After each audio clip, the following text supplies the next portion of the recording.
I'm Major Jason Markzon, Thunderbird 8, the team's advanced pilot and narrator. When I was a kid, I was mesmerized by the stars. I wanted to be an astronaut. So I looked into what it takes to be an astronaut, and a lot of the astronauts had Air Force background. So that was kind of a natural progression of where I wanted to go.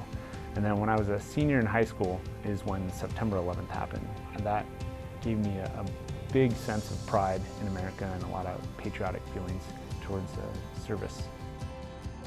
It's the most exhilarating feeling ever. It's awesome. It's the best office view in the world, being when you strap that jet on. And it's better than any roller coaster I've ever been on, especially when you're flying inverted. You see the world from a whole different perspective, and just aviation in general is great, but especially in an F-16, it's just amazing. Thunderbird 8 is a pretty unique role. So on the title, it's advanced pilot and narrator. Aside from that, there's also media flights that we do and a bunch of different site surveys that go along with that. So we'll start with just the advanced pilot portion. I go out ahead of the team, normally about a day beforehand, and make sure all the last minute details are nicely buttoned up. Any questions that need to be answered from the airshow folks, so that when the team arrives, there's a seamless transition and the airshow kicks off without a hitch. Narrator portion is obviously the most visible, but maybe one of the smallest pieces of the job that I do. So I narrate all the demonstration maneuvers, help run the music as well that goes with that. And then sort of the tertiary thing of my job is to fly media, hometown hero flights. And that's one of the most exciting parts because one, I actually get to fly. And then I get to show people that maybe aren't necessarily in the military what it's like to be in the military. I get to talk about 130 different people that we have on our team and what goes into just generating one aircraft sortie. And there's a lot that goes into it. Like I said, the 8 job is a unique position. I get to fly around with one of 2 of my advanced dedicated crew chiefs. So what they do is they sit in the back seat of the D model that I fly, and we advance to the different show sites that we go to. And so they're sort of the maintenance expert for the team when we advance. So I kind of handle most of the ops stuff, and then my advanced dedicated crew chief will handle a lot of the maintenance.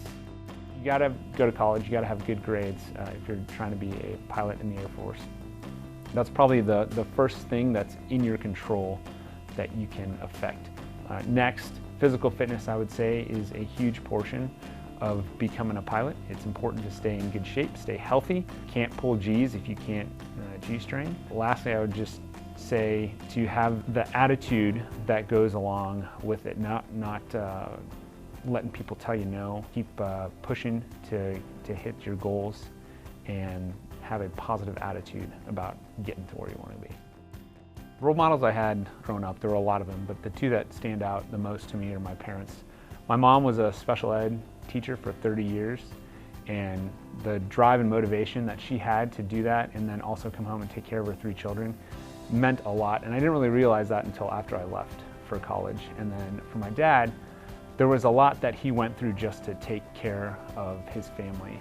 A lot of different jobs that he went through, and I know at the end of it, after working long hours and everything, it was all in just trying to take care of his family. And so I took that to heart.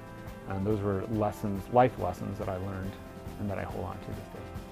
My favorite part about being on this team is just being able to interact with the community, getting out there with high school visits or hospital visits to try to inspire the next generation. It really makes, I think it makes a huge difference, and it's a great feeling when you get to talk to kids of all ages really, and you see their eyes light up about what you're talking about, maybe some of the opportunities that are available in the Air Force, and just talking about your Air Force story or your life story and how you got to where you're at, and showing them that, hey, you can do it too. If I can do it, you can definitely do it.